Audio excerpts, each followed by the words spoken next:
The months leading up to Starfield and its launch were an event, whether you were a fan of Bethesda game studio titles or following the industry. Bethesda's first new IP in over 20 years, a massive sci-fi space RPG with over 1,000 planets, the latest directorial effort from the mind behind Elder Scrolls V Skyrim and Fallout 4. All this and more pervaded the conversations around Starfield. It's the first Bethesda Game Studios title to launch on day one for Game Pass, opening it up to a much larger audience than before. However, being an Xbox Series exclusive, it was also viewed as a big deal for Microsoft, who had struggled over the past few years to deliver high-profile exclusives, despite its many blockbusters. Initial impressions from fans and critics were positive. Our review, like many others, praised the title for its exploration, shipbuilding, space combat, scale, atmosphere, and improved visuals. Sure, there were some shortcomings with the combat and extensive loading screens, but that sense of Bethesda wonder was seemingly intact. Even accounting for varying tastes, the title earned an 86 Metascore on PC among 78 critic reviews and an 83 Metascore on Xbox Series X and S based on 90 reviews, both respectable totals.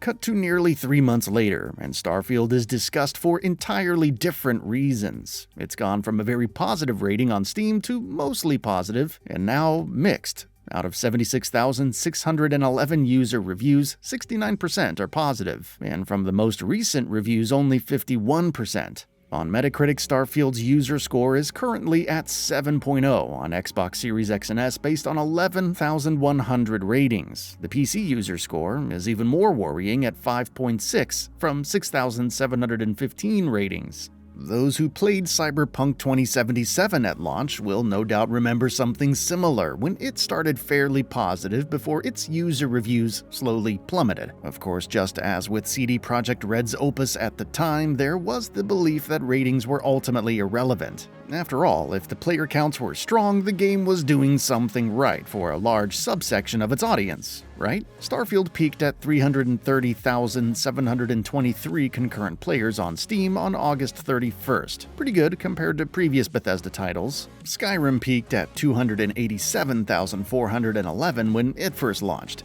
especially when it's also available on Game Pass. However, that's when early access started. The concurrent player count has gradually declined ever since. It's now at a 24-hour peak of 22,152 players, right below the Elder Scrolls V Skyrim Special Edition's 23,098 players. Yes, the latter is technically 7 years old. However, considering how many have shifted from the base Skyrim, released about 12 years ago, that Starfield is struggling to beat its predecessor is concerning. At least it's doing better than Fallout 4, which had a 24-hour peak of 15,184 players, though its all-time peak of 472,962 players is above and beyond the spacefaring RPG. While concurrent player numbers on Xbox aren't available, a quick peek at the most played games on the console sees Starfield in 15th, and Halo Infinite. Remember that the latter's reputation took a beating through the years for many reasons and has slowly been repaired thanks to numerous updates and new content. Maybe it's because there are newer games. That's certainly a factor, and Starfield is a single-player title, also competing against various free-to-play and live service multiplayer games. However, Baldur's Gate 3 launched a month before it on PC and is still the 5th most played game on Steam, with a 24-hour peak of 125,585 players. Cyberpunk 2077 may have seen a major new update and a paid expansion, Phantom Liberty, but that was in September. It's sitting at 23rd in the most played games chart on Steam with a 24-hour peak of 36,246. Starfield is currently in 43rd place behind games like Elden Ring, Valheim, Stardew Valley, and Terraria.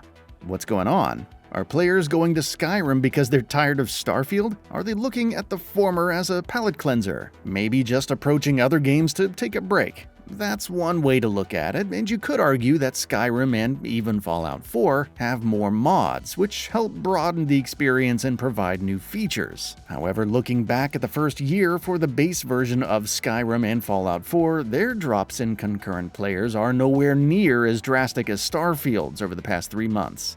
Among several players, even the most die-hard who have hundreds of hours in the game, there's a strong sentiment that Starfield doesn't offer that same Bethesda magic of exploration, that feeling of picking a direction and traveling forth, discovering all kinds of wonders, whether it's a side quest, a random event, a dungeon, or something unique is simply missing. Starfield's exploration is more segmented and alternates between handcrafted content in the major cities, like New Atlantis and Neon, and randomly generated content on other planets. Some find that the faction quests, story, and companions don't match up to previous Bethesda game studio efforts, never mind more contemporary games. Meanwhile, the randomly generated content begins to overstay its welcome once you see the same outpost and events on different planets, regardless of the circumstances. It isn't to discredit all of the cool things you can do, like building spaceships, engaging in massive fleet battles, or just roaming around on the surface of a planet, gazing upon a nearby star. However, other things carry more substantial weight for a significant number of players, and Starfield isn't delivering in those departments.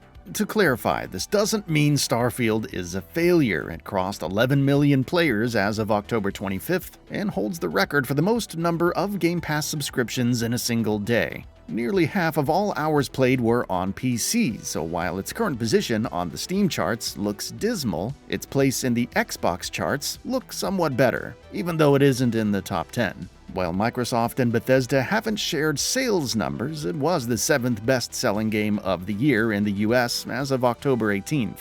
There's a sizable team working on the game long-term, with director Todd Howard confirming 250 developers. They've done a good job thus far, listening to feedback and implementing features that should have been present at launch, like NVIDIA DLSS support, brightness and contrast settings, and more. Mod support is also coming next year and should heavily expand on the available experiences and gameplay features. The developer is also committed to DLC. One story expansion, Shattered Space, is already confirmed, and Howard promises a lot of post-launch DLC of varying sizes. No ETAs on any of that, unfortunately. The problem lies in its future. Even if Bethesda releases lots of DLC, it needs to do more to bolster the core and give current players a reason to keep coming back. It may sound like new content is the answer, but as seen with titles like Destiny 2, a live service game with seasons, events, it's not a recipe for success. If the initial DLC for Starfield isn't incredible, then sales of future releases could be affected. Besides, all that long-term support and free updates aren't free. Mods may seem like the answer, but again, Skyrim and Fallout 4 aren't played to this day just because of that. It's because they offer what fans of Bethesda titles want in environmental design, exploration, content, more curated over randomly generated, and pacing. There's only so much Game Pass can do to alleviate those core issues, especially with so many other big games vying for attention over the coming months. Starfield's future very much depends on Bethesda's plan for the same. It could have some earth-shattering features in mind for next year to bolster player numbers well into the future, or some unforgettable stories in the works. Again, Cyberpunk 2077 is a strong point of comparison. However, for one of the biggest games of 2023 and the most important for Microsoft and Bethesda in a long time, Starfield should be more than just an honorable mention to close out the year.